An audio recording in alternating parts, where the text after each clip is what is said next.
Hablaremos de todo lo aprendido en el segundo parcial. Eh, bueno, pues tocando los temas y haciendo un repaso rápido de todo lo que vimos. Bueno, para empezar, bueno, yo creo que no hay como un orden, simplemente como que iba sacando de todos lo que vimos, tanto tareas como las clases grabadas. Y bueno, esto me pareció bueno, lo que tengo aquí es lo más importante que vimos. La primera es la simbología de accionamiento neumático. Esta fue una tarea que se dejó, que nosotros dibujáramos muy a grandes rasgos los tipos de los diagramas de tipos de accionamiento. Y bueno, aquí tenemos el general, el de por palanca, por pedal, por rodillo, por resorte, por aplicación de presión, por medio de un electroimán, válvulas de accionada válvula accionada electromagnéticamente, por botón pulsador, por palanca enclavable, por toque, por rodillo escamotable, estéticamente, etcétera. Bueno, hay pues evidentemente muchas, eh, la simbología neumática, pues diría yo que es interminable, ¿no? Pero bueno, en este caso aquí se dan a conocer pues algunas de las más importantes y bueno, seguimos con eso. Eh, Compresores neumáticos, generadores. Bueno, para producir aire comprimido se utilizan compresores que elevan la presión del aire al valor de trabajo deseado. La presión de servicio es la suministrada por el compresor o el acumulador y es la que existe en las tuberías que recorren el circuito. El compresor normalmente lleva primero el aire a un depósito para después recoger el aire para el circuito desde el depósito. Ese depósito tiene un manómetro para regular la presión del aire y un termómetro para controlar la temperatura del mismo. El filtro tiene la misión de extraer el aire comprimido circulante de todas las impurezas y el agua, que tiene el aire que se puede condensar y antes de llegar al circuito. Todos estos componentes se agrupan en lo que se llama circuito de control. Los cilindros neumáticos, al llegar la presión del aire a ellos se mueve un vástago, una barra, la cual acciona algún elemento que queremos mover. Hay de varios tipos, de simple efecto. Estos tienen una sola conexión de aire comprimido, no pueden realizar trabajos más que en un sentido, solo se necesita aire solo para un movimiento de traslación rectilíneo. El vástago retorna por el efecto de un muelle incorporado o de una fuerza externa. Ejemplo de fijación: frenos de camiones y trenes. Ventaja: el frenado instantáneo en cuanto falla la energía.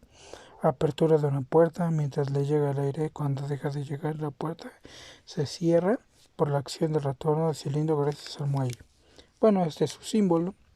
Tenemos los cilindros de doble efecto y y su símbolo abajo. La fuerza ejercida por el aire comprimido anima al símbolo, eh, al émbolo en cilindros de doble efecto a realizar un movimiento de traslación en los dos sentidos, arriba, abajo, izquierda, derecha. Se dispone de una fuerza útil tanto en la ida como en el retorno. Tiene entrada y salida del aire, por lo tanto tienen dos tomas o conexiones. Elementos neumáticos con movimiento giratorio. Estos elementos transforman la energía neumática en un movimiento de giro mecánico. Son motores de aire comprimido. Cuando les llega el aire comprimido giran, pueden girar en un solo sentido o en los dos. Su velocidad y fuerza dependerá de la presión del fluido. Válvulas neumáticas. Las válvulas son elementos que mandan o regulan la puesta en marcha, el paro y la dirección, así como la presión o el caudal del fluido. Válvula de una posición, válvula de dos posiciones. Esto más adelante lo veremos. Las posiciones de las válvulas distribuidoras se representan por medio de cuadros. La cantidad de cuadros yuxtapuestos indica la cantidad de posiciones de la válvula distribuidora. El funcionamiento se representa esquemáticamente en el interior de las casillas. Las líneas representan tuberías o conductos, las flechas el sentido de la circulación del fluido, Las posiciones de cierre dentro de las casillas se presentan mediante líneas transversales y la unión de conductos o tuberías se presenta mediante un punto. Las conexiones, entradas y salidas se presentan por medio de trazos unidos a la casilla que esquematiza la posición de reposo inicial. Aquí están las figuras. La otra posición se obtiene desplazando lateralmente los cuadros hasta que las conexiones coincidan. Las posiciones pueden distinguirse por medio de letras minúsculas A, B, C y 0. Las salidas al exterior y entradas de aire se representan mediante un triángulo. Para activar la válvula que cambia de posición se puede hacer manualmente como un pulsador o de otras formas, eléctricamente, neumáticamente, una flecha, etc. Bueno, a continuación otras cosas de las que vimos fue el lenguaje ladder eh, o diagrama en escalera. Es un lenguaje de programación gráfico muy popular dentro de los autómatas programables debido a lo que está basado en los esquemas eléctricos de control clásicos. De este modo, con los conocimientos que todo técnico ingeniero eléctrico posee, es muy fácil adaptarse a la programación en este tipo de lenguaje. Ladder es uno de los lenguajes de programación para los controladores lógicos programables PLC estandarizados. Para programar un autómata con ladder, además de estar familiarizado con las reglas de los circuitos de conmutación, también denominada lógica de contactos, es necesario conocer cada uno de los elementos que consta de este lenguaje. A continuación se describen de modo general los más comunes.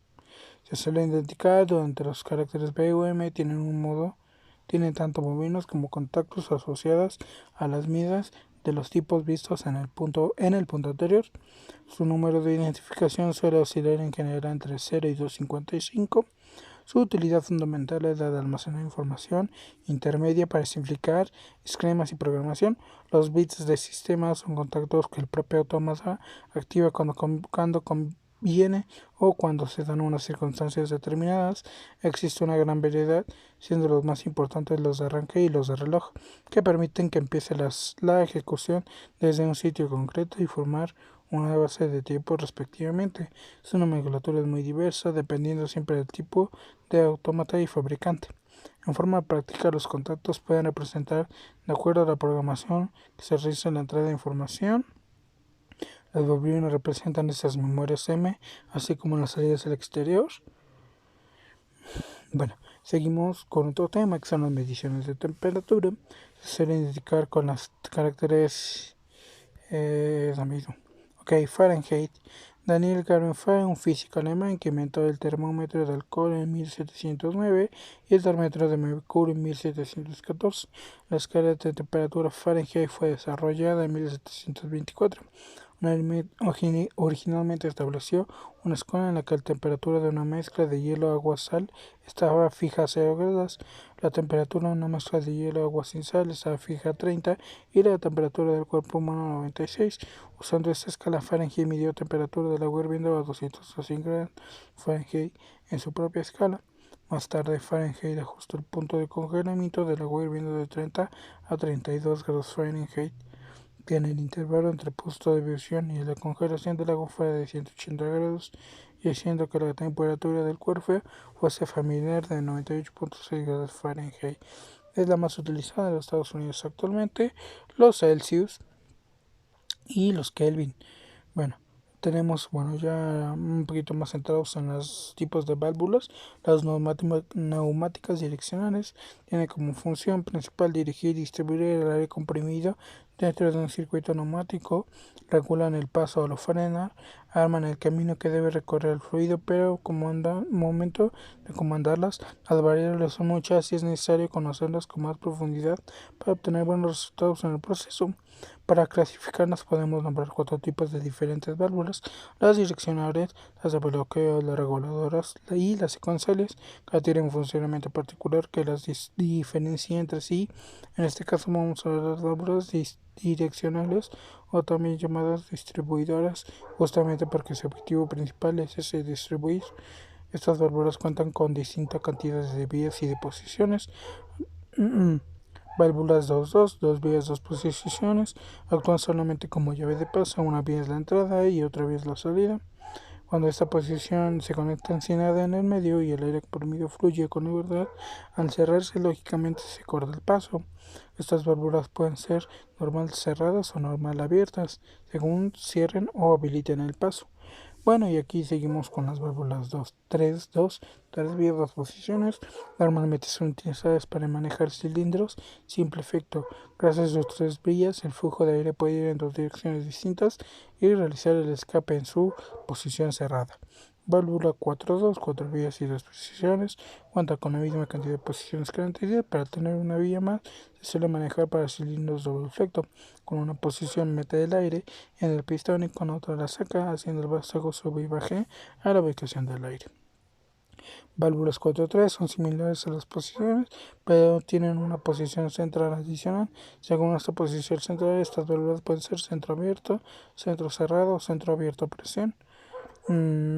Bueno, y tenemos tipos de accionamiento. Además de tener en cuenta la cantidad de vías o de posiciones que tiene una válvula, existen diferentes tipos de accionamiento o mando.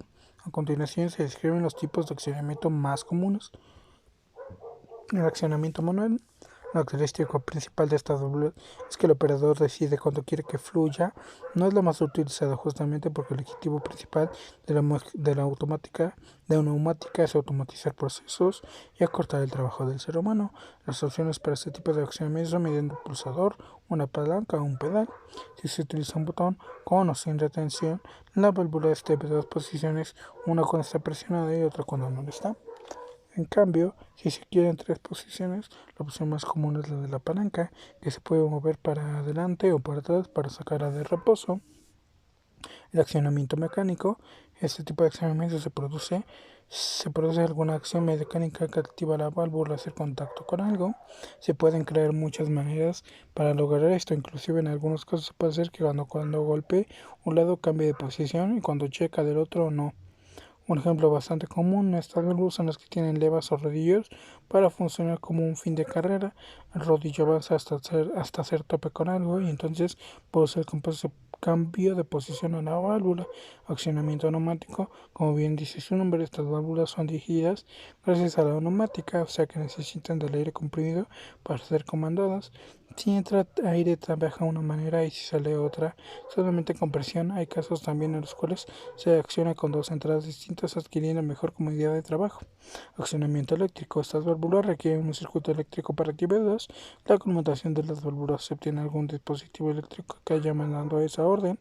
Es importante que el voltaje y tipos de corriente necesitas en tu proceso, ya que no es el mismo usar 12, 24, 102, 110 o 220 voltios. Y también es lo mismo, y tampoco es lo mismo utilizar corriente alterna que continua. Y bueno, ya por último, los compresores, que son los tipos. Al principio vimos una breve introducción, pero ahora seguiremos como con los tipos de compresores. Los compresores de desplazamiento positivo tienen una cavidad que permite la entrada de un volumen de aire a presión atmosférica hacia la máquina. Esta cámara se vuelve más pequeña, disminuyendo el volumen y al mismo tiempo aumentando la presión del aire. Por ejemplo, en los compresores de pistón, un pistón sube por el cilindro, reduciendo el espacio de arriba, lo que significa que el aire tiene que aumentar de presión para poder caber en una cavidad más pequeña. Los compresores de pistón pueden incorporar múltiples etapas de compresión para lograr la presión deseada, lo que hace particularmente adecuados para aplicaciones de alta presión. Tanto los diseños lubricados como los de libres aceites están disponibles con diseños especiales y pueden comprimir otros gases además del aire. En un compresor de doble rotor, tornillo o diente, el aire queda atrapado y sellado, normalmente con aceite, pero a veces con agua, con recubrimientos especiales de teflón, tolerancias extremadamente pequeñas. A medida que los rotores giran y engranan, el aire fluye a través de los rotores, hace